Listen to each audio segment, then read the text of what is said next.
கிறிஸ்துவுக்குள் பிரியமான சகோதர சகோதரிகளே, பைபிள் டாக் நிகழ்ச்சிக்கு உங்களை அன்புடன் அழைக்கிறேன். இயேசுவின் நாமத்தில் உங்கள் அனைவருக்கும் வாழ்த்துக்களை தெரிவித்துக் கொள்கிறேன். பிரியமானவர்களே, இயேசு உயிர்த்தெழுந்த பிற்பாடு தம்முடைய சீசர்களை அழைத்து அவர்களுக்கு சொன்ன பிரதானமான கட்டளை என்னவென்றால், நீங்கள் உலகமெங்கும் போய் சர்வ சிருஷ்டிக்கும் சுவிசேஷத்தை பிரசங்கம் பண்ணுங்கள். விசுவாசம் உள்ளவனாகி ஞானஸ்தானம் பெற்றவன் ரட்சிக்கப்படுவான், விசுவாசியாதவனோ ஆக்கினிக்குள்ளாக தீர்க்கப்படுவான். இந்த அற்புதமான நாளிலே சுவிசேஷத்துக்கு கீழ்ப்படியத்தக்க இருதயம் உள்ள ஜனங்களை பார்த்து நான் வாழ்த்துக்களோடு பேச விரும்புகிறேன். நீங்கள் உங்களை ரட்சித்துக் கொள்வதற்காக பணத்தை செலவு செய்யலாம், பொருளை இழக்கலாம். ரட்சிப்பு என்பது நீங்கள் எதை செய்வதன் மூலமாக வருவதல்ல. உங்களுடைய தியாகங்கள் மூலமாகவோ அல்லது உங்களுடைய நற்செயல்களின் மூலமாகவோ உங்களுடைய முழு அர்ப்பணிப்பின் மூலமாகவோ அந்த ரட்சிப்பு வருவதல்ல.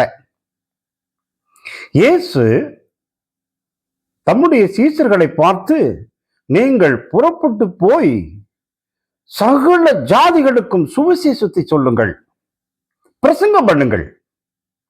விசுவாசம் உள்ளவனாகி ஞானஸ்தானம் பண்ணப்பட்டவன் ரட்சிக்கப்படுவான். எனக்கு அருமையான தேவனுடைய பிள்ளைகளே, விசுவாசம் உள்ளவனாகி நம் ஞானஸ்தானம் பெற வேண்டும். விசுவாசம் கேள்வியினாலே வரும், கேள்வி கர்த்தருடைய வார்த்தையை கேட்பதன் மூலமாக வரும் என்று வேதத்தில் நாம் வாசிக்கிறோம். எனக்கு அருமையானவர்களே, சுவிசேஷத்துக்கு கீழ்ப்படிவது என்பது சுவிசேஷத்திற்கு நாம் நம்மை அர்ப்பணிக்கிற போது, கீழ்ப்படுகிற போது நமக்கு ரட்சிப்பு உண்டாகிறது.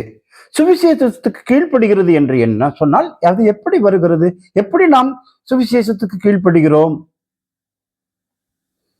சுவிசேஷத்தோடு நாம் இணைகிறோம். இயேசு கிறிஸ்துவனுடைய மரணத்தோடு இணைகிறோம். இயேசு கிறிஸ்துவனுடைய அடக்கத்தோடு இணைகிறோம். இயேசு கிறிஸ்துவனுடைய மரணத்தோடும் அடக்கத்தோடும் இணைந்தால் அவருடைய உயிர்த்தெழுதலில் நாம் பங்கு பெறுகிறோம். இதுதான் சுவிசேஷம். ஞானஸ்தானம் என்பது அதுக்கு ஒப்புணையாக இருக்கிறது.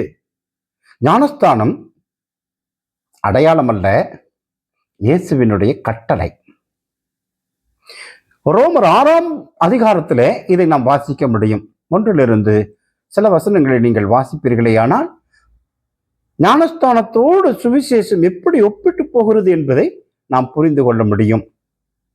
மரணத்துக்கு மரித்த நாம் தண்ணீரில் அடக்கம் பண்ணப்பட்டு உயிர்த்தெழுதலின் சாயலில் உயிரோடு எழும்புகிறோம்.